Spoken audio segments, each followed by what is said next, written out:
داسې نه ده چې دی دنیا کې معزز دی بس دنیا سره د عزت ختم شو، نه دی قبر کې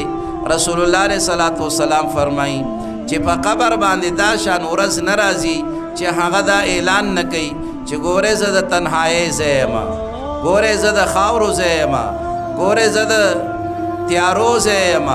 ګوره زه د مارانو لړمانانو ځای یم.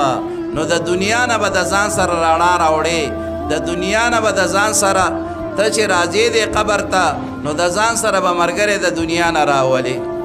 او ظاهره د منګه ډېر مړي په خپلو لاسونو خښ کړل او ډېر مو وکتل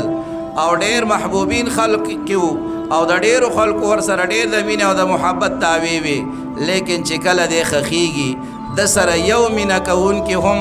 دا اراده ونه کړله چې یاره د دې مړي سره مام خښ کې، هیڅوک هم دې ته نه تیارېږي. رسول الله علیه صلوات وسلام فرمایي چې کله یو انسان وفات شي نو د دغه انسان سره 3 څیزونه تر قبره پورې ځي. یو د ده مال او دولت، دویم د ده رشته داران او دریم نمبر د ده هغه عمل. لیکن په دې دریو کې دا 2 څیزونه را واپس شي، مال او دولت هم واپس شي او رشته داران خپلوان چې ډېره زیاته مینه محبت منګه د دنیا کې هغوی ته ترجیح مو ورکړې ده، د هغوی په وجه باندې، رشته دارانو په وجه باندې، د ښځې په وجه باندې، د بچو په وجه باندې، د نورو خپلوانو په وجه باندې الله مو هم خفه کړی دی، رسول الله علیه صلوات و سلام مو هم خفه کړی دی. لیکن د دې باوجود دغه خپلوان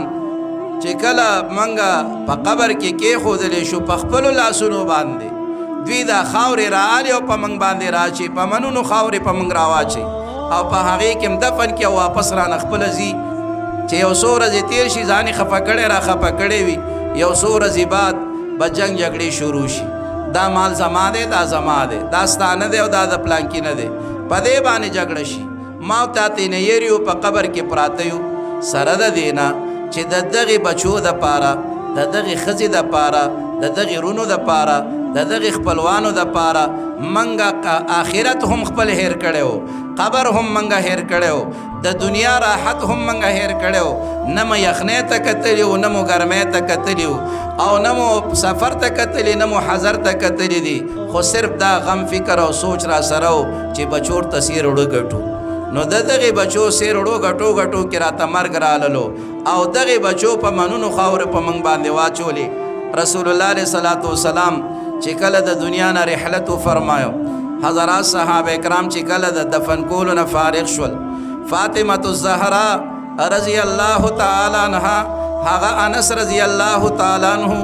او نور صحابه ته فرمایي اے صحابه ستاسو ډېر څنګه غوښتل چې پر رسول الله علیه صلوات و سلام تاسو دا دومره خاورې اچولې او تاسو رسول الله علیه صلوات و سلام دفن کولو. زما عزتمندو دنیا کې چې څوک هم راغلی دی ژوندی دی به واپس د دې دنیا نه ځي، د باندې به مرګ راځي، دی به خامخا مري، خو په دغې مړ کېدو نه بعد نه دا مال زما او ستا سره ځي، نه دا رشته داران زما او ستا سره ځي، نه دا دوستان زما او ستا سره ځي، بلکې که زما او ستا سره په دې قبر کې پاتې کېږي هغه صرف او صرف زما او ستا عمل دی.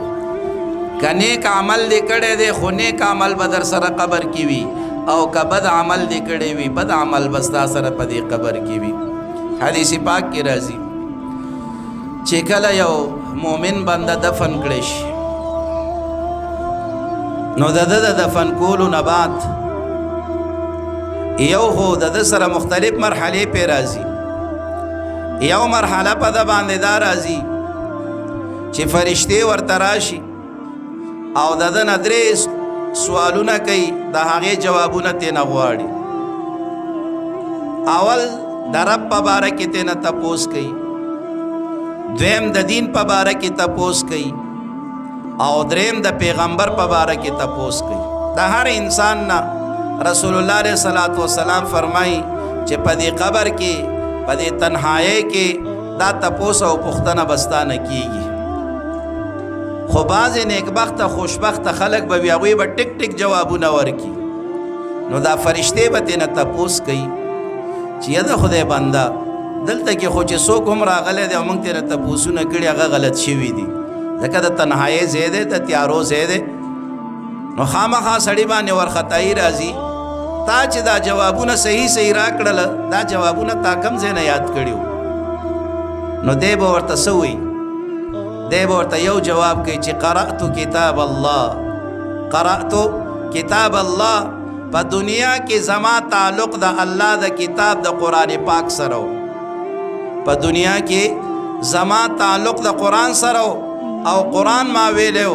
او په قرآن کې د دې خبرې ذکر تفصیلا راغلی دی چې ان ربکم الله الذي خلق السماوات والارض في 6 ایام چې ستاسو پروردگار ستاسو رب هغه الله دی هغه الله چې زمکې اسمانونه دا ټول کائنات دې ته وجود ورکړی دی نو د الله د ربوبیت بیان په دې قرآن پاک کې شوی دی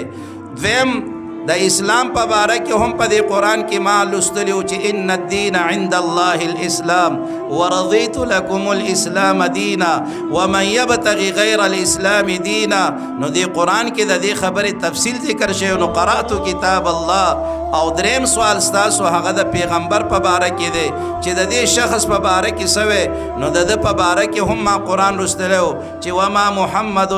الا رسول ما كان محمد ابا احد من رجالكم ولكن رسول الله وخاتم النبيين محمد رسول الله والذين معه اشداء على الكفار نو ما د قرآن سره تعلق او قرآن کې د دې درې واړو خبرو تفصیلی جواب هغه ماته ملاو شوی دی نو ځکه ما تاسو ته صحیح جوابونه درکړل نورونو چې کله دا صحیح جوابونه وشي نو د دې صحیح جوابونو نه بعد د الله جل شانه د طرف نه به تصدیق د دې بنده کیږي ان صدق عبدي زما دې بنده رښتیا وویلې چې کم جوابونه درکړي دا هم رښتیا او صحیح او درست د الله د طرف نه تصدیق کیږي او دویم دا چې د الله جل شانه د طرف نه دا اعلان هم کیږي چې اوس ته انعام کول ورکه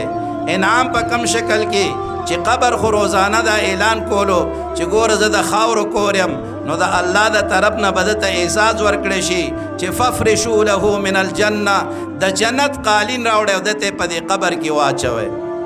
د دې نه لوی عزت شته ورونو دا عزت دا په قرآن سره ملاویږي او د قرآن په ذریعه سره به د قبر کې زندگی خسته کیږي د قبر چې هغه انتهایی د تیارو ځای دی او بیا به اعلان وشي چې دته د جنت یو کړکۍ کولاو کې د قبر طرف ته چې د جنت هغه خوشبویانې ورته راځي او د په سکون کې او په اطمینان کې تیاره هم ختم شوله خاورې هم ختم شولې تنهایی هم ختم شوله ناشناواله هم ختم شولو د اشناواله د پاره رسول الله علیه الصلاۃ والسلام فرمایي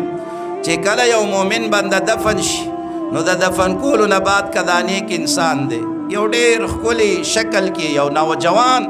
هغه به دته د قبر کې راشي نو چې کله دا نوجوان دته د قبر کې راشي نو دا قبر والا به د پر راتلو ډېر خوشحاله شي ځکه د تنهایي ځای دی په تنهایي کې هر سړی ملګری غواړي لکه یو کس خدا ناخواسته په حوالات کې بند دی نو چې په حوالات کې ورسره یو پردی کس چې سره په زندګۍ کې نه دی لیدلی په ژبه ورسره نه پیږي خو چې د سره یو کس وي نو بیا دی پې ډاډه وي نو دی پې خوشحال چې زه یو ملګری خو را سره شته نو اوس دی په قبر کې په تنهایۍ کې دی نو یو ښکلي شکل و صورت والا انتهایی خوشبوداره دا به دته را مخامخ شي او دا قبر والا به پې ډېر خوشحاله شي او ډېر په زړه د خلاصه به ورته په خیرالی ووایي او ورته ووایي چې دا دومره ښکلی مخ او دا دومره ښکلی شکل چې الله درکړی دی او په دې ټیم کې تا الله ما ته راوستی او زما ملګری کړلی ته یې څوک له خپل ځان راته وښیه تعارف دې وکړه نو دی به ورته وایي چې زه ستا هغه عمل یمه چې کوم تا په دنیا کې کړی دی زه ستا هغه عمل یمه چې کوم عمل تا په دنیا کې کړی دی ورونو یاد ساتئ نن چې دا ناسته کومه تاسو کړې ده دا به انشاءالله د ښکلي نوجوان په شکل کې د یو ښایسته انسان په شکل کې په قبر کې به تاسو ته پیش کیږي او په دې به الله ستاسو وړونه خوشحالوي ځکه دلته کې زمونږ ستاسو د راتلو هېڅ مقصد نشته دی نه څوک پیسې راکوي نه څوک راشن راته راکوي نه وړه راکوي نه غوړي راکوي هېڅ هم نشته دی صرف او صرف مقصد زمونږ دا دی چې دغه یو څو بچو د قرآن ختمونه کړي دي چې د دوی حوصله افزایي وشي دوی په دې باندې خوشحاله شي نو چې کله موږ د قرآن چې د الله کلام دی د هغې تعظیم کوو د هغې دپاره موت ته راځو الله جل شانه به موت ته خوشحالوي الله جل شانه غیرتي ذات دی الله قدردان ذات دی الله په لږ عمل باندې موږ تاسو ته ډېرې زیاتې لویې بدلې راکوي نورونو چې د قرآن سره د تعلق وي نو په قبر کې به هم خوشحاله په قبر کې به هم معززې په آرام او په راحت باندې دارنګه په میدان محشر کې به هم معززې رسول الله علیه صلوات و سلام د میدان محشر سختۍ موږ ته ذکر کړي دي چې انتهایی سختی ده تر دې پورې چې حضرات انبیاء کرام د هغوی په حضور کې به عرض کېږي چې ای آدم علیه صلوات و سلام لږ زموږ سفارش وکړه چې د الله جل شانه زموږ حساب کتاب شروع کړي په دې خپل ځای کې موږ ډېر زیات تنګ یو ډېره ګرمي ده او سختی ده او ډېر زیات رش دی که جهنم ته ځو چې لاړ شو چې دا فیصله وشي آدم علیه صلوات و سلام به معذرت کوي چې نن پروردگار دا شان په قهر دی دا شان غصه دی چې د دې نه وړاندې کله نه دی غصه شوی نوح علیه صلوات و سلام ابراهیم علیه صلوات و سلام موسی علیه صلوات و سلام عیسی علیه صلوات و سلام دا ټول انبیاء کرام دوی به انکار وکړي چې نه موږ د الله حضور ته نشو پیش کېدلی